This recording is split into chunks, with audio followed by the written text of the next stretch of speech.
Financial markets పై పట్టు సాధించాలనుకునే వాళ్ళు Revanth conduct చేసే వెబినార్ కోసం ఈ నెంబర్ కి కాల్ చేయండి. సుమన్ టీవీ ప్రేక్షకులకు నమస్కారం. నేను doctor Anil Kumar Bachu, certified financial ప్లానర్ని. మామూలుగా ఇన్వెస్ట్మెంట్కి చాలా రకరకాల కేటగిరీస్ ఉన్నాయి మనకి. మోస్ట్ పాపులర్ అందరికీ తెలిసింది ఏంటంటే మ్యూచువల్ ఫండ్స్.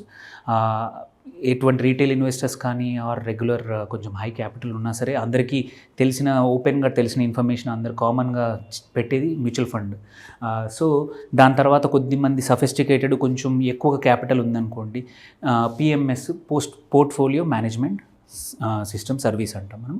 అది దాని తర్వాత ఇంకా కొంచెం సఫిస్టికేటెడ్ ఇన్వెస్టర్స్ అయి ఉండొచ్చు, ఆర్ కొంచెం క్యాపిటల్ చాలా పెద్దగా ఉండొచ్చు. అలాంటి వాళ్ళకి ఏఐఎఫ్స్, ఆల్టర్నేట్ ఇన్వెస్ట్మెంట్ ఫండ్స్ అంటాము. ఆ ఆప్షన్స్ ఉన్నాయన్నమాట. సో ఇవాళ ఏంటంటే మనం తెలుసుకుందాం ఏంటంటే ఈ మూడు మధ్యలో తేడా ఏంటి, ఎందుకు మ్యూచువల్ ఫండ్స్ కానీ పిఎంఎస్ కానీ ఏఐఎఫ్ కానీ సెలెక్ట్ చేసుకోవాలి, ఎవరు చూస్ చేసుకుంటే మంచిది అనే దాని గురించి కొన్ని బేసిక్స్ మనం తెలుసుకుందాము. సో ఫస్ట్ థింగ్ వచ్చేసి మ్యూచువల్ ఫండ్స్ వచ్చేసి మినిమం ఇన్వెస్ట్మెంట్ అనేది చాలా చిన్న 500 రూపాయల నుంచి కూడా మొదలు పెట్టుకోవచ్చు. ఇది ఎస్ఐపి ద్వారా అయితే, అదే లంసమ్ ద్వారా అయితే మినిమం 5,000 రూపాయల నుంచి స్టార్ట్ అవుతుంది. 5,000 నుంచి ఎంత పెద్ద అమౌంట్ అయినా సరే, 1,00,000 అయినా, 1,00,00,000 రూపాయలైనా ఎంతవరకు అయినా పెట్టుకోవచ్చు మ్యూచువల్ ఫండ్లు. వేరాజ్ పిఎంఎస్ వచ్చేసి మన మినిమం ఒక 50 లక్షలు స్టార్ట్ అవుతుంది ఇన్వెస్ట్మెంట్. 50 లక్షల పైన ఉంటే తప్ప పిఎంఎస్ అనేది మనము స్టార్ట్ చేయలేమన్నమాట. దెన్ వేరాజ్ ఏఎఫ్కి వచ్చామనుకోండి, ఆల్టర్నేట్ ఇన్వెస్ట్మెంట్ ఫండ్లు 1 crore మినిమం అనమాట క్యాపిటల్. మినిమం 1 crore క్యాపిటల్తో మనం ఇన్వెస్ట్మెంట్ స్టార్ట్ చేయొచ్చు. So capital requirement first category, అది చూసుకుంటే డిఫరెన్స్.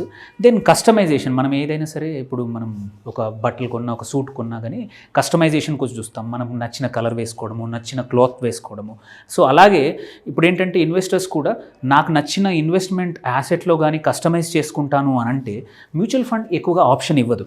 అక్కడ మీకు కస్టమైజేషన్ అనేది చాలా లో. ఏదైతే స్కీమ్ యొక్క కేటగిరీ ఏదైతుందో ఫండ్ మేనేజర్ ఆ కేటగిరీకి తగ్గట్టు రూల్స్ ప్రకారం, గైడ్లైన్స్ ప్రకారమే ఇన్వెస్ట్ చేయాల్సి వస్తుంది. మన కోరికలే కానీ మన ఇంట్రెస్ట్ని బట్టి ఫండ్ మేనేజర్కి ఆప్షన్ ఉండదు. సో మ్యూచువల్ ఫండ్లో. వేరాజ్ పిఎంఎస్లో వచ్చేసి ఫండ్ మేనేజర్కి ఈక్విటీలో కానీ ఆర్ కమోడిటీ ఎటువంటి పిఎంఎస్ దాన్ని బట్టి అందులో ఇన్వెస్ట్ చేయడానికి చాలా ఆప్షన్స్ ఉన్నాయి. అక్కడ రిస్ట్రిక్షన్స్ అనేది చాలా తక్కువ. అంటే లార్జ్ క్యాప్లోనే పెట్టాలని, స్మాల్ క్యాప్లోనే పెట్టాలని అనే ఆప్షన్ కాకుండా ఎటువంటి లిస్టెడ్ ఈక్విటీస్లో అయినా సరే, ఎటువంటి అదర్ యాసెట్స్లో అయినా సరే పిఎంఎస్ వాళ్ళు మేనేజర్ క్యాన్ ఇన్వెస్ట్ అనమాట. So options, customization is high. ఇంకా ఏఎఫ్లో వచ్చేసి ఇట్ ఈజ్ మచ్ హయ్యర్. కొన్ని కేటగిరీ ఆఫ్ ఏఎఫ్స్లో ఏంటంటే అన్లిస్టెడ్లో కూడా పెట్టొచ్చు. అదర్ ఆల్టర్నేటివ్ ఇన్వెస్ట్మెంట్స్, గోల్డ్లో అయి ఉండొచ్చు, సిల్వర్లో అయి ఉండొచ్చు, రియల్ ఎస్టేట్లో అయి ఉండొచ్చు, డెరివేటివ్స్లో వాడుకోవచ్చు, లేదంటే హెడ్జింగ్ వాడుకోవచ్చు, ఏదైనా కాంప్లెక్స్ ట్రేడింగ్ స్ట్రాటజీస్ కూడా వాడుకోవచ్చు. ఏది ఏఎఫ్ అయితే. So customization is very high. ఒకే ఫండ్లో 1 కోటి రూపాయలు can be deployed multiple ways in ఏఎఫ్లో అనమాట.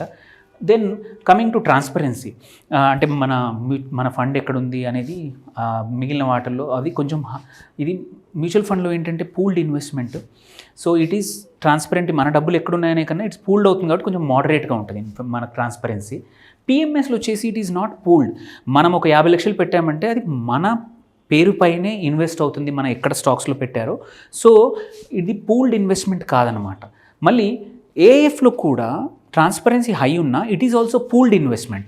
సో 1 కోటి రూపాయలు మనం పెట్టినట్టే ఆ ఫండ్లో ఒక 40 మంది ఇన్వెస్టర్స్ ఉంటే 40 మంది యొక్క అమౌంట్ని 40 కోట్లను ఒక దగ్గర పెట్టేసి అక్కడి నుంచి ఫండ్ మేనేజర్ ఇన్వెస్ట్ చేస్తాడు. వేరాజ్ పిఎంఎస్లో మన డిమాట్ అకౌంట్, మన పేరు మీద స్టాక్స్ కొంటాం. ఇక్కడ వచ్చేసి మ్యూచువల్ ఫండ్లో ఫండ్ మేనేజర్ అందరి డబ్బుల్ని, ఇన్వెస్టర్స్ యొక్క అందరి డబ్బుల్ని ఒక దగ్గర పూల్ చేసేసి మల్టిపుల్ ప్లేసుల్లో ఇన్వెస్ట్ చేస్తారు.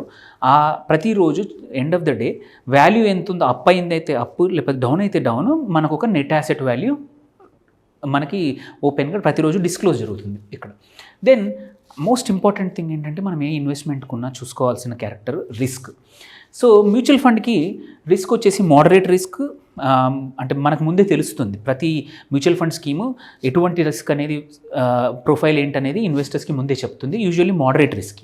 వేరాజ్ పిఎంఎస్లో మచ్ హైయర్ రిస్క్, ఎందుకంటే మీ స్పెసిఫిక్ పోర్ట్ఫోలియో సెట్ అయి ఉంటుంది అండ్ దాంట్లో రిస్క్ యూజువల్లీ హైయర్ ఉంటుంది. ఏఎఫ్లో కూడా risk is very high. Coming to returns, one of the another important thing ఏంటంటే మనం చూడాల్సింది రిస్క్తో పాటు రిటర్న్స్ ఎలా ఉన్నాయని. మ్యూచువల్ ఫండ్లో మోడరేట్ రిటర్న్స్ ఉంటాయి, whereas compared to mutual fund PMS is very high, higher returns ఉంటాయి because portfolio is yours, risk is higher. ఎప్పుడైనా సరే రిస్క్ ఎక్కువ ఎక్కడైతే ఉంటుందో అక్కడే రిటర్న్స్ కూడా ఎక్కువగా ఉండే అవకాశం ఉందన్నమాట. లో రిస్క్ ఉన్న డెట్ ఫండ్స్ ఎప్పుడు కూడా తక్కువ రిటర్న్స్ ఇస్తాయి. Same way PMS risk higher కాబట్టి రిటర్న్స్ కూడా high. Then coming to AIF వచ్చేసి risk is much higher, returns are very high. ఇక్కడ ఏంటంటే ఫండ్ మేనేజర్కి ఫ్రీడమ్, అంటే తనకి ఎటువంటి స్ట్రాటజీ వాడాలనే దానికి చాయిస్ ఎక్కువగా ఉంది. సో అందుకే ఇక్కడ రిటర్న్స్ ఆర్ మచ్ హయ్యర్ అనమాట, very high. So then coming to assets, ఎటువంటి చోట ఇన్వెస్ట్ ఇక్కడ మ్యూచువల్ ఫండ్లో మీకు ముందే డిఫైన్ అయి ఉంటుంది. ఇటువంటి మ్యూచువల్ ఫండ్లోనే ఇటువంటి ఈక్విటీస్లోనే చేయొచ్చు అనేది ముందే డిఫైన్ ఉంటుంది. Choice is very limited. So వాళ్ళు లార్జ్ క్యాప్ అంటే లార్జ్ క్యాప్లో ఉన్న 50 స్టాక్స్లోనే majority of the amount invest చేయాలి. సేమ్ వే మిడ్ క్యాప్ అయితే మిడ్ క్యాప్, స్మాల్ క్యాప్ అయితే స్మాల్, మల్టీ అయితే మల్టీ. అండ్ యూజువల్లీ యాసెట్స్ వచ్చేసి either if it is equity fund అయితే ఈక్విటీ తప్ప ఇంకా వేరే చాయిస్ లేదు వాళ్ళకి. ఆ ఫండ్ మేనేజర్ ఓన్లీ ఈక్విటీలో ఇన్వెస్ట్ చేయగలుగుతాడు. వేరాజ్ పిఎంఎస్లో ఏంటంటే అది ఇక్కడ కూడా కొంచెం చాయిస్ తక్కువే, బట్ ఈక్విటీలో కూడా ఎటువంటి ఈక్విటీ అనేది ఇక్కడ పెద్దగా రిస్ట్రిక్షన్ ఉండదు. మన యొక్క రిస్క్ ప్రొఫైల్ని బట్టి మనం పిఎంఎస్ మనకు ఒక కస్టమ్డ్ పోర్ట్ఫోలియో కావాలంటే ఫండ్ మేనేజర్ క్రియేట్ చేస్తారు. ఇక్కడ ఏఎఫ్ వచ్చేసి బికాస్ రిస్ట్రిక్షన్స్ తక్కువ ఉన్నాయి కాబట్టి, ఎస్పెషల్లీ కేటగిరీ 3 ఏఎఫ్స్ ఏవైతే ఉంటాయో అక్కడ బ్రాడ్ యాసెట్ క్లాసుల్లో ఇన్వెస్ట్ ఒకటే ఫండ్ లిస్టెడ్ ఈక్విటీస్లో చేయొచ్చు, అన్లిస్టెడ్ ఈక్విటీస్లో చేయొచ్చు, ఆర్ రియల్ ఎస్టేట్ దాంట్లో చేయొచ్చు, ఆర్ హెడ్జింగ్ చేయొచ్చు, గోల్డ్ కొనొచ్చు, మల్టిపుల్ యాసెట్స్ బేసికలీ ఇందులో. అందుకే ఆల్టర్నేట్ అంటే ఏంటంటే alternate to regular investment, alternate to regular ఈక్విటీస్కి. అందుకే ఏఎఫ్ అంటాము. ఇక్కడ ఆల్టర్నేట్స్ కూడా స్కోప్ ఉంది కాబట్టి ఈ ఏఎఫ్స్ అంటాము. ఇక్కడ రిటర్న్స్ కూడా హైయర్ ఉంటాయి అండ్ స్కోప్ ఎక్కడైతే ఇన్వెస్ట్ చేయడానికి యాసెట్ క్లాసెస్ కూడా చాలా రకాలు ఉంటాయి. One of the major thing అందరూ మనం వరీ అవ్వేది ఏంటంటే ఇవన్నీ సెబీ రిజిస్టర్డా కాదా అని. మ్యూచువల్ ఫండ్స్, పిఎంఎస్, ఏఎఫ్ అన్నీ కూడా సెబీ రిజిస్టర్డ్ అనమాట. ఒక ఏఎఫ్ ఇండియాలో లాంచ్ అవ్వాలంటే కంపల్సరీ సెబీతో అప్రూవల్ తీసుకోవాలి. There are set of guidelines, reporting guide లైన్సే కావచ్చు, ఇన్వెస్ట్మెంట్ గైడ్ లైన్స్, బ్రాడ్గా అన్ని మూడింటికి కూడా గైడ్ లైన్స్ సెటప్ చేసి ఉన్నాయి. సో అందుకోసం మేము ఇన్వెస్టర్ పెద్దగా వరీ అవ్వాల్సిన అవసరం లేదు. సో అంటే ఏదో ఒక కంపెనీ వచ్చి ఏఎఫ్ స్టార్ట్ చేయలేరు ఇండియాలో. సో పక్కా మీరు సపోజ్ ఎవరైనా చెప్పినా కూడా దానికి సెబీ రిజిస్టర్డ్ ఉన్నారా కాదా అనేది మనం తెలుసుకోవడం వెరీ ఈజీ. సెబీ వెబ్సైట్కి వెళ్ళిపోయి ఆ ఏఎఫ్ మేనేజ్మెంట్ కంపెనీ ఏదైతే ఉందో అది ఉందా లేదా తెలుసుకోవచ్చు. వాళ్ళు ఎక్కడ పొజిషన్లో ఉన్నారు, ఏ ఫండ్ లాంచ్ చేస్తున్నారు, అంతా ఇన్ఫర్మేషన్ తెలుసుకోవచ్చు. సో దీస్ 2 ఆర్ ఫర్ ఎవరికి అంటే కొంచెం నెట్వర్క్ ఎక్కువ ఉన్న వాళ్ళకి. మ్యూచువల్ ఫండ్ వచ్చేసి రీటైల్, ఇది రీటైల్ కస్టమర్స్కి. వేరాజ్ పిఎంఎస్ అండ్ ఏఎఫ్ వచ్చేసి హెచ్ఎన్ఐస్కి పనికొస్తుంది. ఇండియాలో వచ్చేసి mutual fund companies close to 50 companies ఉన్నాయి. పిఎంఎస్ 400+ కంపెనీస్ ఉన్నాయి. ఏఎఫ్ కూడా ఒక 100+ కంపెనీస్ ఉన్నాయి. సో ఇది అందరికీ తెలిసింది. మ్యూచువల్ ఫండ్ పెద్ద యాసెట్ సైజ్ పెద్దది, ఏయుఎం పెద్దది కాబట్టి, అండ్ రీటైల్ కాబట్టి మనం అడ్వర్టైజ్మెంట్ చూస్తూ ఉంటాము. సో మెనీ కంపెనీస్ ఉన్నాయి. ఇవి రెండు మాత్రం కొద్దిమంది అడ్వైజర్స్, కొద్దిమంది డిస్ట్రిబ్యూటర్స్ ఆర్ కొద్దిమంది ఫైనాన్షియల్ అడ్వైజర్స్ మాత్రమే వీటిని డిస్ట్రిబ్యూట్ చేస్తారు. వీటికి మాత్రం కొంచెం సఫిస్టికేషన్ అవసరము, ఇన్వెస్టర్ కూడా కొంచెం నాలెడ్జ్ అవసరము. అంటే జస్ట్ బికాజ్ ఎవరైనా వచ్చి చెప్పగానే ఇన్వెస్ట్ చేయడం కన్నా కొంచెం సొంతంగా కూడా రీసెర్చ్ చేయాల్సిన అవసరం వస్తుంది. అలాంటి ఇన్వెస్టర్స్కి మాత్రమే పిఎంఎస్, ఏఎఫ్ పనికొస్తుంది. సో ఇది అండి మన మ్యూచువల్ ఫండ్ గురించి, పిఎంఎస్ గురించి, ఏఎఫ్ గురించి చాలామందికి కన్ఫ్యూజన్స్. ఇవి basics more or less cover చేసింది. ఏంటంటే డిఫరెన్సెస్ ఏంటి, ఎటువంటి ఇన్వెస్ట్మెంట్, ఎటువంటి యాసెట్ క్లాసు, రిటర్న్స్ ఎలా ఉంటాయనేది హోప్ఫుల్లీ ఈ కంపారిజన్ వల్ల మీకు ఏమైనా డౌట్స్ ఉన్నాయి క్లియర్ అయ్యి ఉండొచ్చు. థ్యాంక్ యూ అండి. థ్యాంక్ యూ ఫర్ లిసనింగ్ అండి.